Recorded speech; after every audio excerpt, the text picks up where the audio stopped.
मैं कथा में कहा करता हूं, भक्ति दो लोगों के जीवन में आती है। पहला व्यक्ति वो है जिसने पूर्व काल में इतनी भक्ति की है कि इस जन्म में सहज ही उसके चित्त में भक्ति आ गई है। पूर्व जन्म के संस्कार जिसके चित्त में होंगे उसके चित्त में भक्ति आएगी। या फिर इस जन्म में जिसने बहुत ठोकरें खा ली हों, संसार की वास्तविकता से अवगत हो गया हो, उसके जीवन में भक्ति आती है।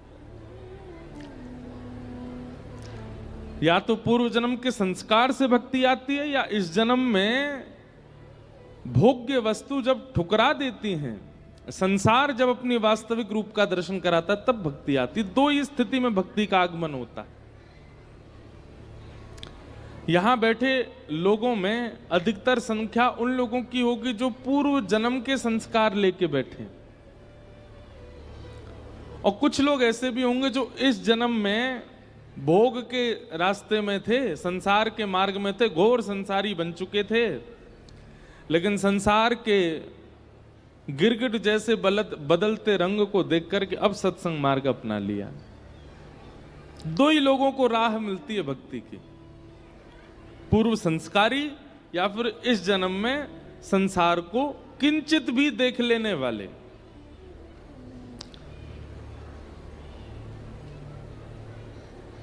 भाग्योदयेन बहुजन्म समर्जितेन, बहुत जन्मों के अर्जित हमारे भाग्य पुण्य उदित होते हैं, तब सत्संग प्राप्त होता है। अच्छा, एक बात सुनो, सत्संग तो बहुत लोगों को मिल जाता है, पर सत्संग सुनने के बाद परिवर्तन की इच्छा ये सबके चित्त में नहीं आती।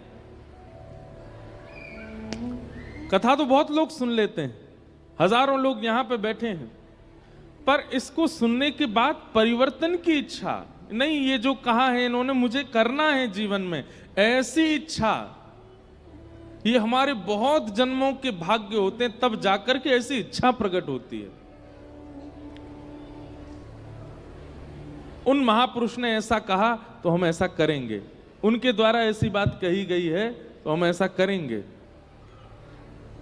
सुनने की इच्छा यह भाग्य है, पर सुनकर के परिवर्तन की इच्छा ये अनेक जन्मों का भाग्य है। परिवर्तन की इच्छा सबके चित्त में नहीं आती। तो आप सब लोग सुनिएगा नहीं, बस परिवर्तन लाइएगा। बहुत भाग्य से मिला है ऐसा स्थान, बहुत भाग्य से मिले ऐसे महापुरुष, बहुत भाग्य से मिला है सत्संग। आज कथा का तृतीय दिवस, कल कथा का चतुर्थ दिवस, परसों कथा का पंचम दिवस, और उसके अगले दिन छठवें दिवस थोड़ी कथा हम बड़ी करेंगे, थोड़ी देर तक करके और विश्राम करेंगे। आइए अब कथा क्रम में आगे चलें। कल धर्म और परम धर्म पर बड़ी विस्तृत चर्चा चल रही थी। आज के क्रम में परम धर्म का ही विषय बताया जा रहा है, बहुत ध्यानपूर्वक सुनिएगा। सवै पुंसां परो धर्मो यतो भक्तिर अदोक्षजे अहैतुक्य प्रतिहता ययात्मा संप्रसीदति। परो धर्म, परम धर्म, हम समस्त प्राणी मात्र का परम धर्म क्या है? तो कहते हैं यतो भक्तिर अदोक्षजे, श्री कृष्ण के प्रति अदोक्षज, भगवान के प्रति प्रेम लक्षणा भक्ति का प्राकट्य होना ही हमारा परम धर्म है। ठाकुर जी के प्रति श्रद्धा होती है, ठाकुर जी के प्रति आस्था होती है, ठाकुर जी के प्रति विश्वास होता है, ठाकुर जी के प्रति समर्पण होता है, ये धर्म है। पर ठाकुर जी के प्रति प्रेम हो जाता है, ये परम धर्म है। और प्रेम सबका नहीं हो पाता। प्रेम का मतलब क्या? जिससे हुआ तो फिर उसके बाद कोई और दिखाई नहीं, बस वही है। प्रेम का यही परिभाषा है, सर्वश्रेष्ठ परिभाषा है। जिससे हुआ फिर उसके बाद और कोई नजर में चढ़ा ही नहीं। जिन नैनन में पी बसे दूजा नाहि समाए। ठाकुर जी में हमारी भक्ति है, ठाकुर जी में हमारी श्रद्धा है, आस्था है। क्यों? क्योंकि उनको देखने के बाद भी हमें संसार की कई चीजें प्रिय लगती हैं,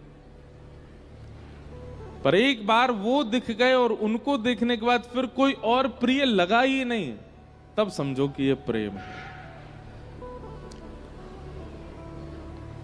एक बार श्याम सुंदर को देखने के बाद फिर कोई और भाया नहीं। जित देखूं उतित श्याममयी है। जहां देखते हैं फिर आपको श्याम सुंदर ही देख रहे हैं। ये देखो श्याम, ये देखो श्याम, यही तो है मेरे जीवन प्राण। फिर जहां देखोगे वहीं श्याम सुंदर दिखेंगे। ये देखो श्याम, ये देखो श्याम, यही तो है मेरे जीवन प्राण। कोई पीले वस्त्र में घूम रहा है तो महाराज उसको देखते ही आपके नेत्र सजल हो जाएंगे। आप कहोगे क्या हो गया? पता नहीं, इसके पीत वर्ण में मुझे श्याम सुंदर जैसा अनुभव हुआ। किसी सांवले व्यक्ति को देखोगे तो उसको देख के नेत्र सजल हो जाएंगे, उसकी श्यामलता में आपको कृष्ण दिखने लगेंगे। कोई व्यक्ति जो सीधा नहीं चल पाता है, उसके पैर जन्म से ही त्रिभंगी है, लोग देख के उसका उपहास करते हैं, पर आप उसको देख के भावुक हो जाओगे। उसमें भी आपको श्याम सुंदर का अनुभव होने लगेगा। ठाकुर जी से प्रेम होगा, इस बात का प्रमाण है कि फिर आप किसी भी व्यक्ति को देखोगे उस व्यक्ति में एक गुण के रूप में कृष्ण दिखने लग जाएंगे। सर्वम खलु इदम ब्रह्म, सब में ब्रह्म विद्यमान है और वह ब्रह्म आपको दिखने लगेगा सब जगह। नैनाभिराम बंक मुस्कान, नैनाभिराम बंक मुस्कान। ठाकुर जी हंसते कैसे हैं? हमारे ब्रज के आचार्यों ने वर्णन किया, बंक चितई मुस्काई के, सुंदर वदन दिखा। बहुत सावधानी से सुनना। ठाकुर जी को बांके बिहारी बोलते हैं क्योंकि उनके पाम टेढ़े, उनके हाथ टेढ़े और उनको मुख टेढ़ो नहीं, उनकी हंसी भी टेढ़ी है। ठाकुर जी पूरे नहीं हंसते, केवल एक तरफ के ओष्ठ ही पीछे जाते हैं। ठाकुर जी के बांके हंसते हैं। अद्भुत हंसी है ठाकुर जी की। कोई हंसे, बांको हंस के दिखाइए, कहते हम तो विचित्र रोल लगेंगे, बांके हंसेंगे तो। बांके मतलब आधे हंसो बस, पूरे नहीं। ठाकुर जी कैसे हंसते हैं? नैनाभिराम बंक मुस्कान और बौह मरोड़। जैसे ठाकुर जी अपनी बौह मरोड़ते हैं तो क्या होता है? बौह मरोड़ लजावत काम। कामदेव को लज्जा आने लगती है अपने ऊपर। इस ब्रह्मांड में देवताओं में सबसे सुंदर कौन है? कामदेव। लेकिन ठाकुर जी जैसे ही अपनी बाहों मरोड़ते हैं, कामदेव को भी लज्जा होने लग जाती है। ऐसे श्याम सुंदर। ये देखो श्याम, ये देखो श्याम, यही तो है मेरे जीवन प्राण। अभी हमें प्रेम हुआ नहीं है, ठाकुर जी से प्रेम होने का मतलब है जिसको देखोगे उसमें श्याम सुंदर। ठाकुर जी से प्रेम होने का मतलब है किसी में अवगुण का दर्शन नहीं होगा, सब गुणवान ही लगेंगे आपको।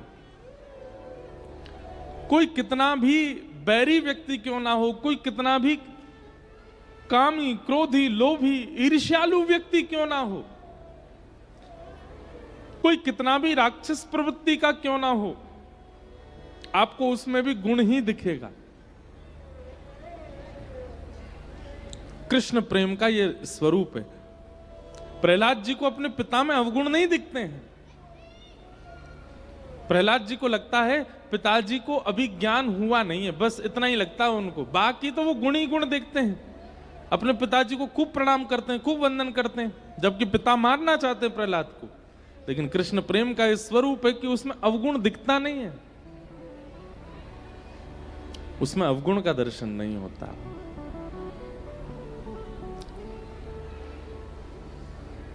तो हमारा परम धर्म क्या है? प्रेम हो ठाकुर जी से, प्रीत हो ठाकुर जी से, और वह प्रीति होगी तो जो मैंने अभी लक्षण बताए ऐसे लक्षणों का अनुभव होने लग जाएगा आपको। सवई पुंसाम परो धर्मो यतो भक्ते दोक्षजे। अदोक्षज भगवान की प्रीति होना, भक्ति होना, प्रेम लक्षणा भक्ति होना, यही प्राणी मात्र का परम धर्म है। अहितुक्य प्रतिहता। और कैसी भक्ति हो? बोले अहितुकी भक्ति। अहितुकी भक्ति किसको कहते हैं? किसी भी सिचुएशन के आने पर, किसी भी स्थिति के आने पर आपकी भक्ति टूटे ना, आपका विश्वास टूटे ना। अभी क्या होता, हमारी भक्ति कैसी, हम ठाकुर जी का भजन कर रहे हैं, ठाकुर जी की भक्ति कर रहे हैं, और कहीं कल को हमारे साथ कोई अनहोनी हो जाए, हमारे परिवार में, हमारे साथ, हमारे किसी प्रिय के साथ, हमारा तुरंत ठाकुर जी से संबंध टूट जाता है। ठाकुर जी, हर जन्माष्टमी को आपका भोग लगाया, ऊना में जितनी कथा हुई हमने सारी सुनी, सब कुछ अच्छे से हमने किया, आपने हमारे परिवार के साथ ऐसा क्यों किया? यही अविश्वास है। कई बार देखा है मैंने, कई लोग हमारे ही श्रोता हैं, बहुत दिन से कथा सुन रहे हैं, उनके जीवन में कुछ ऐसा हो जाता है, वो तुरंत कहने लगते हैं, महाराज जी हमने क्या बिगाड़ा, हमने क्या गलत किया जो हमारे साथ ऐसा हुआ? जीवन में घटने वाली किसी घटना को ठाकुर जी से आप जैसे जोड़ देते हो, जीवन में होने वाली सुंदर बातों को क्यों नहीं जोड़ते? घटनाओं का ही क्रम ठाकुर जी से क्यों होता है कि ये ठाकुर जी ने मेरे साथ क्यों किया? यह अविश्वास नहीं। ठाकुर जी के प्रति कभी अविश्वास नहीं होना चाहिए। और एक बात और कह दें हम आपको, आप जितने ज्यादा भक्ति मार्ग में तत्परता से उतरोगे उतनी कठिन परीक्षा होगी। सीधी बात है, क्लासरूम में जितना पीछे बैठोगे उतनी टीचर की दृष्टि में कम आओगे, और जितना आगे बैठोगे उतनी ज्यादा आप पे दृष्टि पड़ेगी। इसलिए बच्चे कई होते हैं जो पढ़ने में अच्छे नहीं होते, वो पीछे ही बैठते हैं। क्यों? हमारी कॉपी चेक नहीं हो जाए, हमारा एग्जाम नहीं हो जाए, टीचर कहीं हमसे कुछ पूछने ना लग जाए, वो पीछे बैठे रहते हैं। लेकिन जिसको भय नहीं होता, जिसको कुछ प्राप्त करना होता है, जिसको चिंता होती है कि मुझे रैंक लेके आनी है, मुझे अपने माता पिता को दिखाना है, मुझे स्कूल टॉप करना है, वो आगे ही बैठता है। टीचर पूछेंगे तो पढ़ के आऊंगा ना, बोलेंगे तो दिखाऊंगा ना। ठीक वैसे ही भक्ति मार्ग में भी जो दूर दूर ही खड़े रहते हैं, कभी मन हो गया तो मंगलवार को हनुमान जी पूज आए, कभी इच्छा हो गई तो शनिवार को कुछ कर दिया, कभी हो गई तो कथा में आ गए, वो फिर बैक बेंचर ही रह जाते हैं। लेकिन जो आगे आते हैं, तिलक स्वरूप करते हैं, कंठी माला पहनते हैं, प्याज लहसुन का परहेज करते हैं, नाम जप करते हैं, नाम साधन करते हैं, सत्संग श्रवण करते हैं, संत जनों को प्रणाम करते हैं, तीर्थ यात्रा करते हैं, एकादशी व्रत करते हैं, सारी निष्ठाओं का पालन करते हैं, तो फिर टीचर की दृष्टि भी ज्यादा पड़ती है, परीक्षाएं भी होती हैं, परीक्षाएं भी होती हैं। पर उस परीक्षा से वो व्यक्ति घबराता नहीं, उस परीक्षा से वो व्यक्ति विचलित होता नहीं, उसके चित्त में अविश्वास नहीं आता। भाई, विद्यालय में अध्यापक के द्वारा पूछे गए प्रश्नों से विद्यार्थी ये थोड़ी सोचता है कि ये मुझसे चिढ़ते हैं इसीलिए मुझसे पूछ रहे हैं। नहीं, वो आपको बनाना चाहते हैं इसलिए आपसे पूछ रहे हैं। ठाकुर जी जिसको बनाना चाहते हैं उसी की परीक्षाएं ज्यादा होती। इसलिए कैसी भक्ति करनी है? बोले अहेतुक्य प्रतिहता, ना विच्छिन्न होने वाली भक्ति। कभी भी किसी भी स्थिति से आपकी भक्ति पर असर नहीं होना चाहिए। अभी हमारी स्थिति कैसी है, बहुत ध्यान से सुनना। आप रोज नियम करते हो, कोई भी नियम करते हो, कथा सुनने का करते हो, सेवा का करते हो, नाम जप का करते हो, कोई भी नियम करते हो। रात में पेट दर्द हो जाए, बुखार आ जाए, कुछ अस्वस्थता हो जाए, तो सवेरे बाकी के काम भले ही नहीं छूटे, लेकिन हम क्या कहते हैं? आज हमारी तबीयत ठीक नहीं, आज नाम जप नहीं कर पाएंगे, आज सेवा नहीं कर। ठाकुर जी सबसे पहले दूर। हमारे जीवन की एक अव्यवस्था से हम सबसे पहले ठाकुर जी को दूर करते। लेकिन हम जितने भी भक्तों के नाम सुनते हैं, चाहे वो नामदेव जी हो, चाहे वो नरसिंह मेहता हो, चाहे वो तुलसीदास हो, चाहे वो सूरदास हो, चाहे वो कुंभनदास हो, इन समस्त भक्तों ने अपनी जीवन में आने वाली घटना पे सब छोड़ा, पर भजन नहीं छोड़ा। कुंभनदास जी का तो ऐसा चरित्र आता है कि श्री कुंभनदास जी से किसी ने पूछा, आपके कितने बच्चे हैं? 7 बच्चे थे कुंभनदास जी के। पर कुंभनदास जी से कोई पूछता, आपके कितने बच्चे हैं? तो कुंभनदास जी बोलते, 1.5 बच्चे हैं मेरे। कितने बच्चे? कितने? 1.5। कुंभनदास जी से किसी ने कहा, 1.5 बच्चे? क्यों? बोले, एक तो मेरा पूरा बेटा है, पूरा बच्चा है। कौन? चतुर्भुज दास, क्योंकि वो पूरी तरह भक्त बन चुका है। और एक जो है वो आधा ही बालक है मेरा। बोले, आधा क्यों है? बोले, वो सत्संग नहीं करता, कथा में नहीं जाता, मंदिर नहीं जाता, पर गौ सेवा करता है, इसलिए आधा बच्चा है। और बाकी के बच्चे 5, बोले वो ना तो सत्संग करते ना गौ सेवा करते, इसलिए मैं उनको अपना बच्चा मानता ही नहीं हूं। मैं केवल उन्हीं को अपना बालक मानता हूं जो ठाकुर जी की सन्निधि में। बताओ, इतने बड़े त्यागी हैं हम लोग ना। बेटा पी के आता है रात में, मां को पता चल जाता, फिर भी मां उसको स्वीकार ही करती है। बेटी कोई गलत क्रिया में पड़ जाए, बेटा कोई गलत क्रिया में पड़ जाए, फिर भी उसकी मां मानती है, बल्कि छुपाती है कि उसका कोई अवगुण है।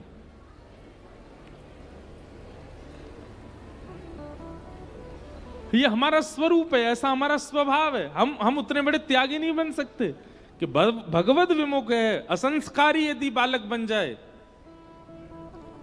तब भी हम उसको हृदय से लगा के रहते हैं। आजकल तो बड़ा विचित्र हो गया है, बच्चों में यदि सुसंस्कार आ जाते हैं, बच्चों में यदि भक्ति का भाव ज्यादा हो जाता है, तो माता पिता को चिंता होने लगती है। कुछ कोविड से पहले तक हमारे पास जो लोग मिलने वाले आते थे, वो ये कहते थे कि महाराज जी, हमारे बच्चे बिगड़ रहे हैं, हमारे बच्चे गलत काम करते हैं, आप इनको समझाइए, थोड़ा भक्ति भाव कथा सुना करें, आदि आदि।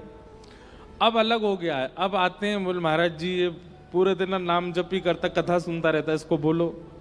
आज सुबह एक माता जी आई, उन्होंने कोई गलत भाव से नहीं कहा, उन्होंने तो अच्छे भाव से कहा।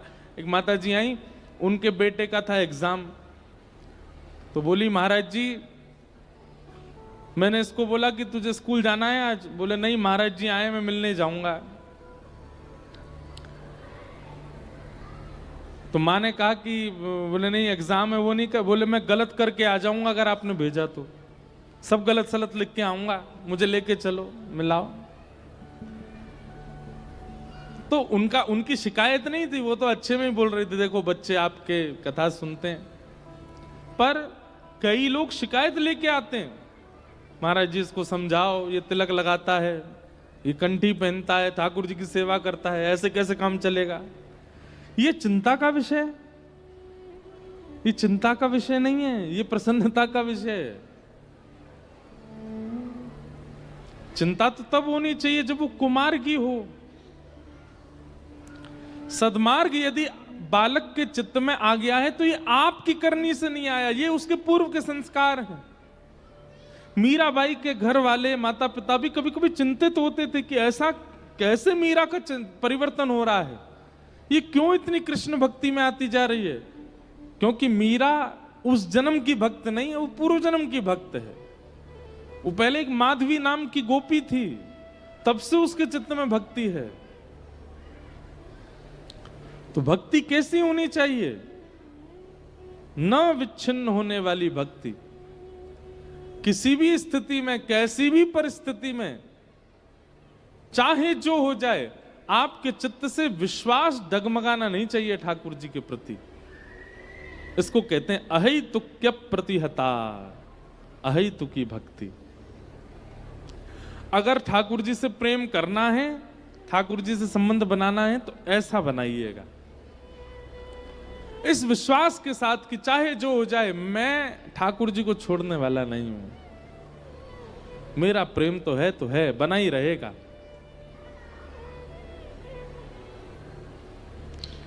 एक पद है, अब गाऊंगा तो नहीं मैं, पर उसका अर्थ थोड़ा सा कह देता हूं। रैदास जी का पद है। रैदास जी क्या कहते हैं? जो तुम तोड़ो राम, मैं नहीं तोड़ूं रे। आप भले ही मुझको तोड़ दो, आप भले ही मुझको छोड़ दो, पर मैं आपको नहीं छोड़ूंगा। जो तुम तोड़ो राम, मैं नहीं तोड़ूं रे। तो सो प्रीत तोड़ राम, कौन संग जोड़ूं रे। अष्ट प्रहर एक ही आशा, मन क्रम वचन कहे रैदासा। आप भले ही तोड़ दो, आप भले ही छोड़ दो, पर मैं आपको नहीं छोड़ूंगा। इसे कहते हैं प्रेम। और ऐसा प्रेम ठाकुर जी से हो तो साचो प्रेम हरि से हो तो मूरत बोलत काठ की। जीमो मारा शाम घणी, जिमावे बेटी जाट की। प्रेम ठाकुर जी से हो, यही परम धर्म। सवै पुंसाम परो धर्मो यतो भक्तिर अदोक्षजे। अहैतुक्य प्रतिहता ययात्मा संप्रसीदति। धर्म स्वनिष्ठितः पुंसाम विश्वक्सेन कथाशुयः। नोत्पादयदधिरतिं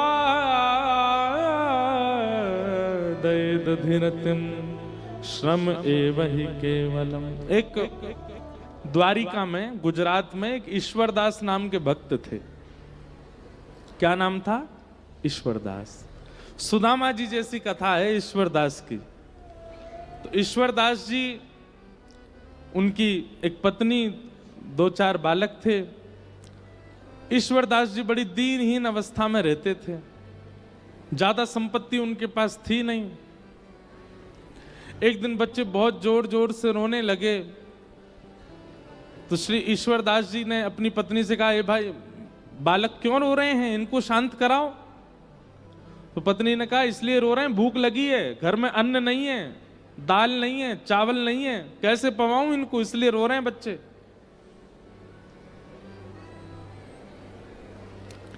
ईश्वरदास जी ने तुरंत अपने बालकों को गोद में लिटाया और कढ़ाई चढ़ा दी, उसमें जल डाल दिया और ऐसे ही कुछ सामग्री डाल करके बच्चों को बोले, देखो दाल पक रही है, खाने को मिलेगी, तब तक चलो हरि नाम सुनो।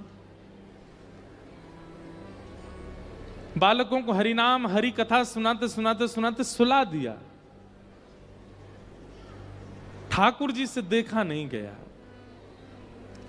हम फिर लीला, ऐसी कथा आती है, पत्नी ने ईश्वरदास जी से कहा कि आप नित्य की भक्ति संकल्प के साथ करना शुरू कर दो। ईश्वरदास जी बोले, क्या संकल्प करूं? बोले, ठाकुर जी से प्रार्थना किया करो और ठाकुर जी से संकल्प कर दिया करो, हे ठाकुर जी, आप हमको अन्न दीजिए, धन दीजिए, संपत्ति दीजिए, इन सबका दशांश आपकी सेवा में लगाया करूंगा, बाकियों से अपने घर परिवार का पोषण करूंगा। ऐसा संकल्पित होकर के भजन किया करो। भजन कभी संकल्प से नहीं होता। संकल्प से स्वार्थ की चीजें होती हैं, प्रेम नहीं होता। और भजन प्रेम में आता है।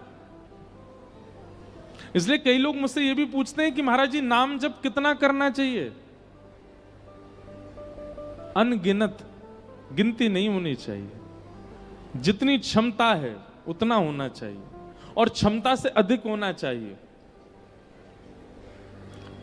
जो गिनती करके कर रहे हैं, हमको 11 माला करनी है, 17 माला करनी है, 108 माला करनी है, ठीक है, पर ठाकुर जी को ज्यादा प्रसन्नता नहीं होती होगी आपकी मालाओं से। क्यों? आप गिन करके कर रहे हो। जैसे ये तो वही बात हो गई कि आपने गिन रखा है, महाराज जी हमारे घर आएंगे, हम 2 ही रोटी खिलाएंगे इनको। महाराज जी पहली रोटी, दूसरी रोटी। अब महाराज जी बेचारे भूखे बैठे हैं, आप 2 रोटी खिलाने के बाद हाथ पे हाथ धर के बैठ गए। अब महाराज जी आपको देख रहे हैं, भूख लगी है, कुछ दो की क्षमता है हमारी, इतना ही पाइए बस। अगली बार से क्या होगा, आपके यहाँ आऊंगा ही नहीं खाने। बोले भाई 2 ही खिलाता है, भूख ज्यादा लगी हो तो। ठीक वैसे ही ठाकुर जी भी देख लेते हैं, भाई इसकी गिनती है तो 5 माला करनी है, 11 माला करनी है, 108। और ठाकुर जी की इच्छा 200 की हो तो आप 108 के बाद, और 108 ये गिनती से करने वाले लोगों की माला पता कैसे होती है? वो जल्दी जल्दी और करते हैं, इतनी जल्दी करते हैं कि जल्दी से हमारी काउंटिंग पूरी हो। इसका कोई लाभ नहीं है। अनगिनत होनी चाहिए। और एक और बात, क्षमा प्रार्थी है। अगर आपके गुरु ने आज्ञा की है कि इतनी माला करनी है तो उतनी माला करो, गुरु को आज्ञा मान करके। उसके बाद आप अपनी क्षमता से करो। जैसे गुरु जी ने आज्ञा दी है कि 11 माला करनी है, पहले आज्ञा का निर्वहन करो, 11 माला कर दो। 11 माला हो जाने के बाद फिर माथे से माला लगा करके अब अपनी क्षमता से करो, कितनी कर सकते हो। आज्ञा का पालन और अपनी क्षमता का निर्वहन। भाई प्रेम प्रस्तुत होना चाहिए ठाकुर जी को, तभी तो प्रसन्न होंगे, गिनती नहीं। संकल्प से भजन नहीं होता, अनुष्ठान होता है। तो ईश्वरदास जी संकल्प नहीं कर रहे थे। पत्नी से कहा, बोले अन्न रोटी मांगूंगा भगवान से भजन करके। अरे भजन करके ठाकुर जी को मांगूंगा, कभी अन्न जल नहीं मांग सकता। चाहे भूखा मर जाऊं, चाहे प्राण निकल जाएं, पर अन्न जल रोटी कपड़ा घर मकान ये सब ठाकुर जी से नहीं मांगूंगा। ये तो प्रारब्ध से मिलने वाली वस्तु हैं, इनके लिए ठाकुर जी को क्यों परेशान करूं मैं। ईश्वरदास जी ने अपने पुत्रों को गोद में सुला दिया और ऐसी खाली कढ़ाई अग्नि के ऊपर रख दी। ठाकुर जी ने जब ये दृश्य देखा तो देख करके ठाकुर जी सह नहीं पाए, रोक नहीं पाए, प्रकट हो गए। वो शंख चक्र गदा पद्म धारण करके जैसे ही ठाकुर जी प्रकट हुए, ईश्वरदास जी ने प्रणाम किया। भगवान ने प्रसन्न होकर के कहा, वरदान मांगो ईश्वरदास, क्या चाहिए। ईश्वरदास जी बोले, बस एक ही वरदान दे दीजिए। क्या? कि मेरी पत्नी के चित्त में, मेरे बच्चों के चित्त में और मेरे चित्त में आपसे मांगने के लिए जो भी इच्छाएं प्रकट हुई हैं वो सब खत्म हो जाएं। हम कुछ मांगे ही ना आपसे। मेरी पत्नी भी ना मांगे, मेरे बच्चे भी ना मांगे, मैं भी ना मांगू। हम चारों पांचों शून्य हो जाएं चित्त से। हम आपको देख लिए हैं, इसके बाद हम कुछ ना मांगे। ठाकुर जी इतने प्रसन्न हो गए ईश्वरदास से, ईश्वरदास को उठा करके स्वयं चूल्हा पे बैठे और चूल्हे पे बैठ के अपने हाथ से स्वयं ठाकुर जी ने खिचड़ी बनाई और खिचड़ी बना करके पत्नी बच्चे ईश्वरदास को पवाई अपने हाथ से बना करके। और जैसे ही खिचड़ी पा करके तृप्त हुए, तृप्त होते ही ठाकुर जी ने कहा, अब आपकी लीला पूर्ण हुई, अब आपका इस धराधाम पर रहने का कोई औचित्य नहीं, चलो हमारे साथ। पत्नी बच्चे ईश्वरदास, और ईश्वरदास जी की पतली सी घोड़ी थी, मरी गिरी सी बेचारी, वो भी नहीं खा पी पाती थी, उसको भी ठाकुर जी ने मुक्ति प्रदान कर दी। सबको लेकर के ठाकुर जी वैकुंठ प्रस्थान कर गए। इसे कहते हैं प्रेम। जहां इच्छा नहीं, इच्छा की गंध भी नहीं है, उसको कहते हैं प्रेम। हमारी बात बहुत सावधानी से सुनिएगा, चाहे मानव के प्रति हो, चाहे ठाकुर जी के प्रति हो, प्रेम यदि इच्छाओं से भरा हुआ है वो प्रेम नहीं है। कहां तक कहें, दर्शन की भी इच्छा, यह भी एक स्वार्थ है, यह भी प्रेम नहीं है। कोई इच्छा नहीं होती। मैवं विभोर्हति भवान गदितुं नृशंसं संत्यज्य सर्व विषयांस्तव पादमूलम् भक्ता भजस्व दुर्वग्रहमात्यजास्मान् देवो यथादि पुरुषो भजते मुमुक्षु। कोई इच्छा नहीं, ऐसी भक्ति, इसे कहते हैं परम धर्म। ये परम धर्म भक्ति है, जहां कोई इच्छा नहीं है ठाकुर जी से।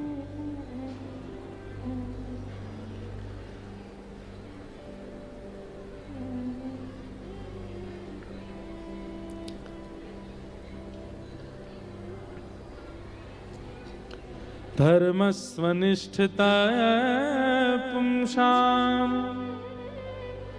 विश्वक्सेन कथासु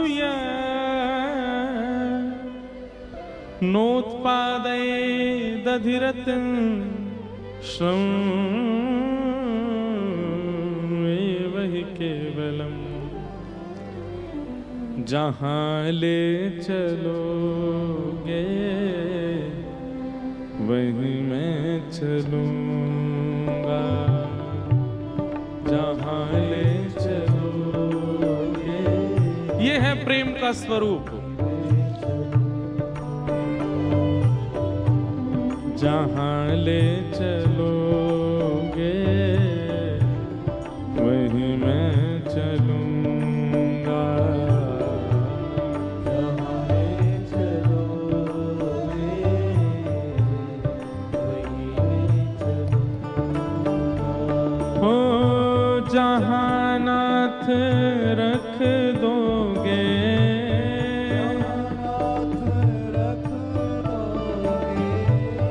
जहां नाथ रख दोगे,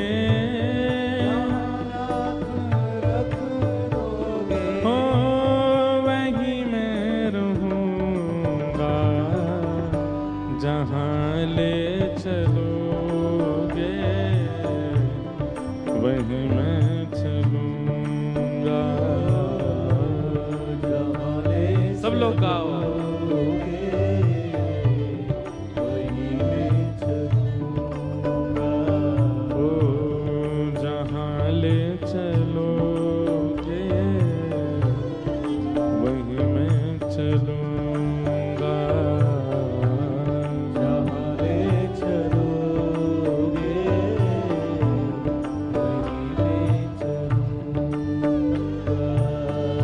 ये जीवन समर्पित चरण में तुम्हारे,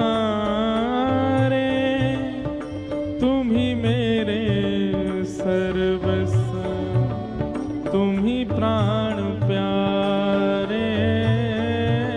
जीवन समर्पित चरण में तुम्हारे। करताल बजा के गाओ।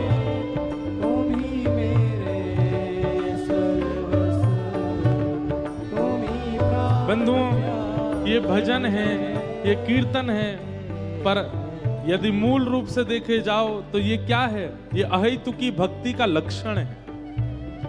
इसे प्रेम लक्षणा भक्ति करते हैं। ऐसा जीवन हो जाए तो समझो आप प्रेमी भक्त हो। ये जीवन समर्पित चरण में तुम्हारे, तुम ही मेरे सर्वस्व, तुम ही प्राण प्यारे। जीवन समर्पित चरण में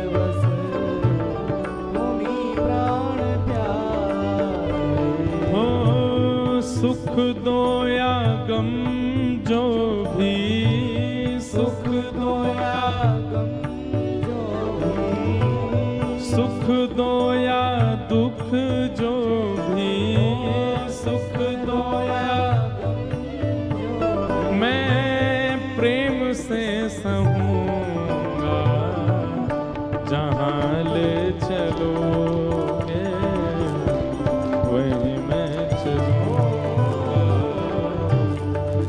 ले चलोगे वहीं मैं चलूँगा। ओ जहाँ ले चलोगे वहीं मैं चलूँगा। ले चलोगे वहीं मैं चलूँगा। हे जहाँ नाथ रख दोगे, जहाँ नाथ रख दोगे, जहाँ नाथ रख दोगे, जहाँ नाथ रख दोगे, ओ वहीं मैं रहूँगा जहाँ ले चलोगे वहीं मैं चलूँगा। जहाँ ले चलोगे वहीं मैं भुजा उठा के